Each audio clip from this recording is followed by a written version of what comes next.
Tanisha's family called for mental health assistance that night in November 2014. The 37-year-old, who committed no crime and had no arrest record, was bipolar and schizophrenic. Instead, Tanisha was handcuffed, face down on an icy sidewalk outside the family home.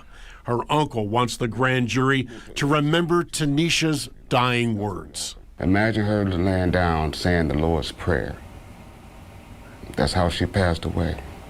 A Cuyahoga County medical examiner ruled the cause of death was sudden death associated with being restrained in a prone position.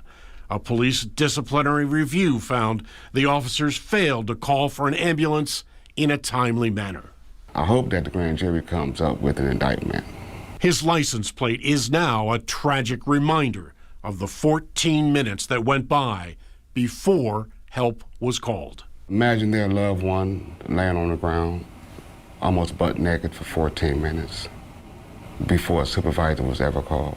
Over the years, there's been 3 separate reviews of the case, including the Ohio Attorney General's office. This matter is very close to going to a grand jury, where people of the county will have the opportunity to hear all of the evidence and make a decision. So, you know, I guess that's the good news. We're getting close. A grand jury will be convening shortly, and we don't have an exact date yet, but we're pretty much ready to go. It's not months away. No.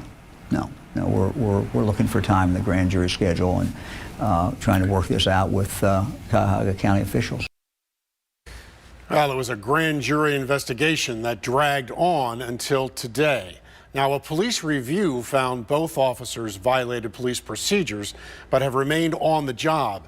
They now face a decision on possible disciplinary action, including suspension or even termination. I'm Chief Investigator Ron Regan. 5 on your side, Chief Investigator Ron Regan has been following this tragic case since day one. And Ron, we learned today there's a change in her listed cause of death. Well, the grand jury heard from a second medical examiner who blamed a heart condition and medication as more likely to have caused her death, even though the original autopsy ruled it was caused by police restraining her in a prone position. Now, the family's fight for justice began a few days later in a candlelight vigil. And we are praying this evening for strength. Tanisha's mother, surrounded by family and friends outside their home. Then, days later, Justice for whom? Tanisha! Family members joined community activists, reacting to how a call for help ended in tragedy. 911, do you need police, ambulance, or fire? It's going to probably be ambulance. That's the 911 call, clearly asking for an ambulance, not police.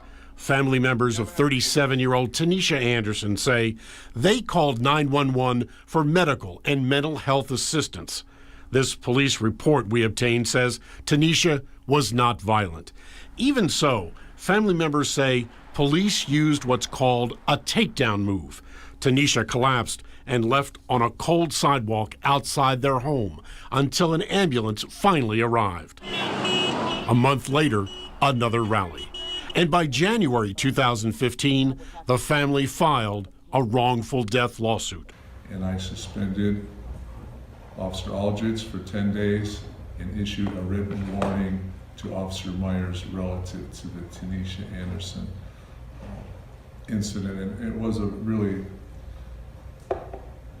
just a sad incident. It really is. And, it was a very difficult process all the way through. Well, the city settled a civil lawsuit with the family for $2.25 million. Meanwhile, both officers remain on the force. I'm Chief Investigator Ron Regan.